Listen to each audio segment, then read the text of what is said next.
Jeff and Jeremy in the Morning podcast brought to you commercial-free by another podcast. You've subscribed to ours, now subscribe to theirs. It's the Slow County Real Estate Podcast with Hal Swayze. When you're done with this, go listen to something that will actually enrich your life. California DRE 011111911. It's Dumbass of the Day right now, and Davis Water Conditioning would like to remind you that Forever Chemicals, they're real. The FDA lists around 5,000 different substances known as forever chemicals, and they're ending up in our water systems. But Davis Water Conditioning does have solutions. Go to their website to find out more. That's daviswaterconditioning.com. How pathetic can some people be? But it was interesting to me at the sex shop, they keep all the porn DVDs locked behind a metal gate to prevent theft. Which is smart. You wouldn't want people to just get porn for free. I mean, where else could they do that these days? Sick people in the audience know. Face it, if you're going to a sex shop to buy porn, you are in the market for something so perverted that even Google is like, I don't know what you're talking about, buddy. I don't think penguins even do that, to be honest with you. Here's a fruitcake recipe. You should go ask Jeeves. If I ever own a sex shop, which I would call Bath and Beyond,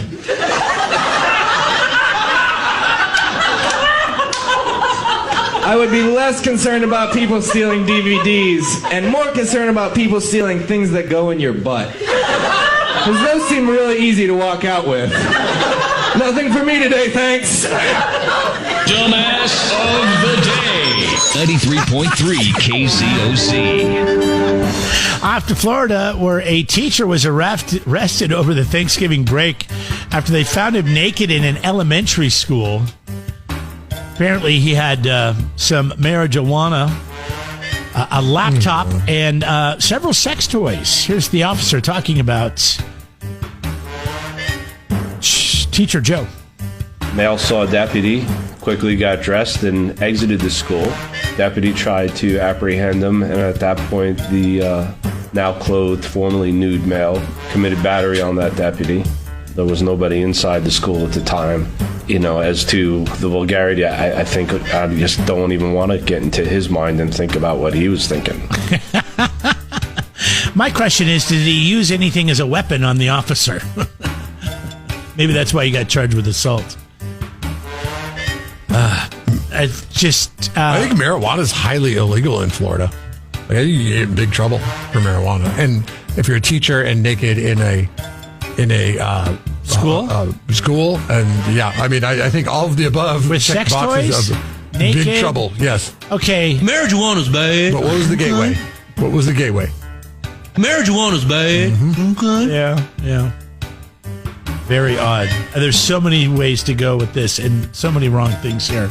Number one, where's the last place you're probably going to go play with yourself? How about work? Work or school? And don't they have cameras at schools now? I mean, they have cameras everywhere, but especially around schools. Yeah, I'm pretty sure they do. And what's really creepy is this guy was an elementary school teacher. Uh-huh. Thank God they got him. He was. That's the operative word, because he's not getting a job anywhere. Mr. Urias, what is that thing in your top desk drawer? Yeah. Congratulations, Teacher Joe. You're Jeff and Jeremy's Dumbass of the Day. It's Jeff and Jeremy in the morning on 93.3 KZOZ. The Hollywood Reporter. Have you heard of that magazine? You've heard of that, right? They talk about actors and celebrities and things of that nature. The Hollywood Reporter! Yes. They're at all the big award shows. They come out with their winners and losers lists for 2024. And if I said Kevin Costner, winner or loser, Jeff, what would you say? Loser, because that movie that was supposed to come out last month, the second installment, never came out. He is a loser. Horizon. What was it called? Horizon was the movie. Horizon Part 1, big bomb.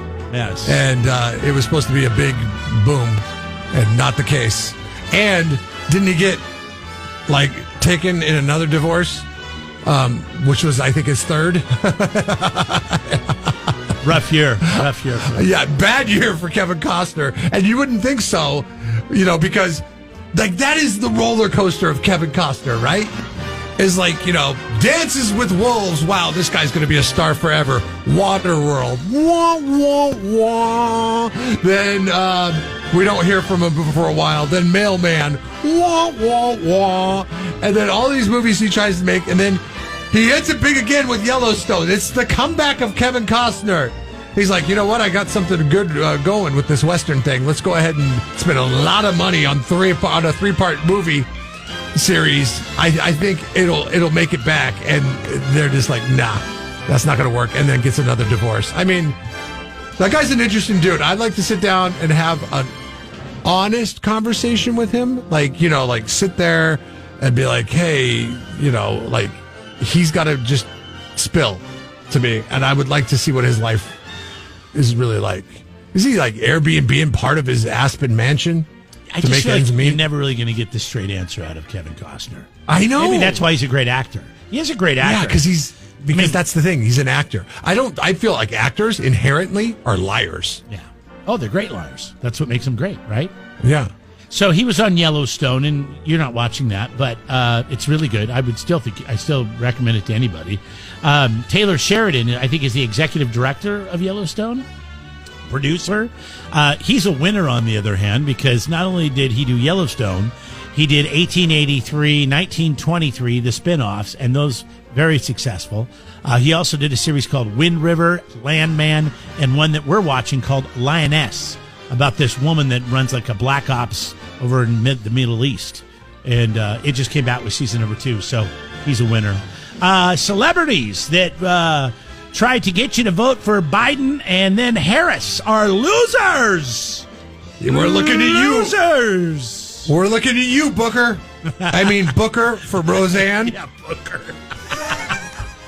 That would be George Clooney if you weren't a Roseanne fan. Whoopi Goldberg. I mean, just the whole By the view. way, yes. Losers. Yes. Booker, George Clooney was a bit actor on Roseanne, just so everybody knows, okay? I don't know. He's got like the greatest agent in the world because he went from Booker to international sex symbol overnight. Also a winner, the Chaperone. Is that how you say it? We played her yesterday. The Chaperone. On Thursday. I didn't play her. Or Thursday. Somebody. I played you in fantasy football yesterday. That's what I played. And Chaperone. Let's see. Who else was a loser? Oh, Beyonce. Winner and loser because she released her first country album, which went number 1 and then just fell flat. Like nobody cared. You know Even the CMAs, the Country Music Awards or whatever they're called, they dissed her. And because they realized it was fake. The joy I get from saying people's names wrong and seeing what people's reactions are is unparalleled, except for one YouTuber, and I don't know his name, and I would like to give him credit. My son watches him, and he just does shorts, and he gives these facts, and some of the facts you can learn a lot from the facts, but it's a lot of, mundane pop culture stuff, like so-and-so's house is worth this much, and so-and-so's house is worth this much, but he does a celebrity one where all these people, and he purposefully mispronounces the names of all the celebrities and acts like he doesn't know who they are. And it is the funniest damn thing. And he goes, well, you do that on a regular basis. He was talking about Beyonce. How do you say her name? He said, Beyonce? Whoa, who's that? What kind of name is that? That's a weird name. I don't get the thing. I mean, whatever. The biggest winner, though, this year is Joe Rogan and his podcasts. And for I guess, I don't know, interviewing Trump. Good thing he didn't invite Kamala on it. He did. Invite her. No, I'm sorry. Good thing she turned it down. She didn't turn it down. She said, you have to fly here, and I'm only going to give you 45 minutes. I love how she was making the demands as if she was the one in the pole position. I'm not number one. It's like Donald Trump sat with me for 3 hours, didn't even get up to piss once. I'll give you 45 minutes. So Joe Rogan. How much did they end up spending on that campaign? This is according to the Hollywood Reporter. I don't know. I'm sure you could Google I think it was $1.5. It was over $1 billion. Billion dollars. Yeah. I think it was $1.5 billion on their campaign. Yeah. And that's like, keep in mind, okay, she campaigned for 100 days. Yeah. All right. It was the 100-day that is Brewster's million. Like she makes Brewster's millions seem like child's play. He had to do $30 million in 30 days. She's like, hold my beer, Richard Pryor. I'm going to do $1.5 billion in 100. Let's see where we're at. Jeff and Jeremy in the morning. Listen online at kzoz.com. If you guys do the buffet for Thanksgiving, I'm guessing that the hotel that you guys went to for the buffet at Thanksgiving doesn't do the same thing for Christmas, do they? They do. And I've done it. Are you guys going back? No, I've got family, mom and dad, aunt and uncles, cousins. We're having a big Thanksgiving here. So, what's the main dish? Well, they're going to be here for like a week, so I'll be cooking ribs one night. I'm going to do a ham. I'm going to do a turkey, and I'd like to do a prime rib roast. You know, the big bastard. I love doing a prime rib roast. Can't stand prime rib. You know why? Well, this is more like a ribeye, or no, I'm sorry, not a prime rib roast, a ribeye roast. So it's the big roast of ribeyes before they cut it up into steaks. Does that make sense? So it's kind of like a prime rib, but it's ribeye. It's the ribeye cut. So I do the whole thing, and then we cut it all up, and then I slice it into slices, and then I put it out. Is that expensive? It's not cheap, but it's Christmas, right? But what if you mess it up? I don't mess it up because I use a Traeger, and I've done it before. I know that sounds cocky, but I'm telling you, that's how much faith I have in the Traeger. I just jinx I have the yourself. Traeger app on my phone. I go to the ribeye roast. The ribeye roast on here in my favorites. I do exactly what they say. It comes out perfect every time. There's that, and there's another thing that you probably don't use, and maybe you do, that you should always use when you cook meat in a barbecue, in a smoker. That is a thermometer. Because as long as you have the thermometer in there, you won't overcook it and ruin the meat. So that's what we're doing. What are you doing? I don't know. I have no idea. My dad, my mom and dad. Probably a ham. Yeah, he loves that damn honey-baked ham. Honey-baked ham, or get the one at Costco. And the thing I don't like about it is it's already the cooked. The Costco one is money. You just re-warm it up. And but I don't know. You're not cooking anything, so there's no challenge. You like a challenge for your holiday. I go to Costco and get the ham. I like that big chunk of ham that's like vacuum sealed in the open container thing. It's not the whole honey ham in the red foil. It's the clear three. Yeah, you get it year round. It's a big slab of ham, and we eat that all the time. That is so juicy. That is so damn good, and it's not full of fat. I mean, there's a little bit, but God, I like a little bit of pork fat though, in any kind of pork. Yeah, but sometimes on a ham you get the bone and everything. You get all that fat on there. I don't know. I like that. So does my dog. My dog loves it. My wife's dad, Mike is his name. Was his name. He passed years ago. But we went over there one year for Christmas, and he made a honey ham gravy. And gravy's not supposed to be sweet. That's the problem. I mean, maybe if it was just a regular ham and all the drippings, and you made gravy. And that's the problem with the ham that you buy. Most of the hams that you buy are pre-cooked. They're all pre-glazed too. So yeah. So you're not getting any drippings. There's no drippings from any of it. You know, I mean, there's a. So he had a honey ham. He made there was some drippings, and he made gravy out of it. And it was kind of weird to put over potatoes, but I took a little. Be nice. I mean, I love gravy. I mean, who doesn't love gravy? What about side dishes? I like this is why Christmas. I put up a fit about Thanksgiving, right? Yeah. I love Christmas meal because Christmas meal is there's no rules. Like we're not sitting here saying, oh, you got to have a turkey. I mean, we go ham, but that's just something that's tradition in my family. And I'm cool with whatever y'all else are doing. Like I know mashed potatoes and gravy will always be a side at a family gathering at my house.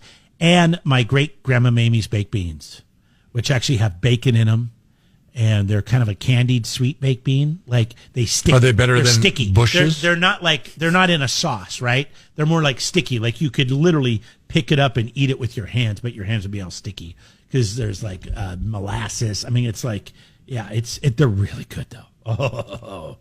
So that's always a side dish, and then I don't know what else. I've been trying to get people to do mac and cheese because mac and cheese is really good, but not everybody's on board with that. So I don't know. We had something. I can't think of what it's called now. My other grandma makes. It's really good. It's a vegetable, and it's a casserole. and it's a really hard like turnip thing that you have to cook the hell out of, and then you mash it up and you put cheese over the top of it. Salt and Okra? pepper. No, Is it okra? It's white. It's white. I think okra is white. No, it's not okra. It's like a turnip. It's like hard. Okra is not like that. Okra is more like, isn't it like celery or something like that? Like kind of like. I don't know. I've never had it. I always thought it's rhubarb. No. Gosh darn it! I can't think of. I think rhubarb is like celery. Dish. Hold on. Let me ask my wife. What does Grandma Sharon make that I really like? That vegetable casserole thing. You call your grandma by the first name? Why do you do that? Oh, that didn't work. It doesn't matter. Grandma Sharon? I don't know. That's just what everybody calls her, Grandma Sharon. What are you supposed to call her? What did you call the other grandmas? Did you call the other grandmas by their first name? No, I called her Grandma Doyle. Her last name. So by last name. But I just called her Grandma. I mean, but if we reference to Grandma, it was Grandma Doyle. Grandma so she got the grandma title? Grandma Mamie. Grandma Ollie. Would you call them, but to their face, would you say Grandma Sharon? Or would you just say Grandma? I would just say Grandma. Okay. Because I think if you give the name qualifier to a grandma, she feels less important than the other grandma. Okay. Like, so my kids, this is probably through fault of mine and it probably crushes my mom, but they call my mom Grandma Debbie, and they call my wife's parents Grandma and Grandpa. They're the Grandma and Grandpa because they see them a little bit more because they live in state, and Grandma Debbie and Grandpa Paul and Grandpa Bob, they all live out of state. So they all get the name qualifiers. So that's why it's important to keep your kids close by. You don't want to be fall into the category where you have to be named with a qualifier.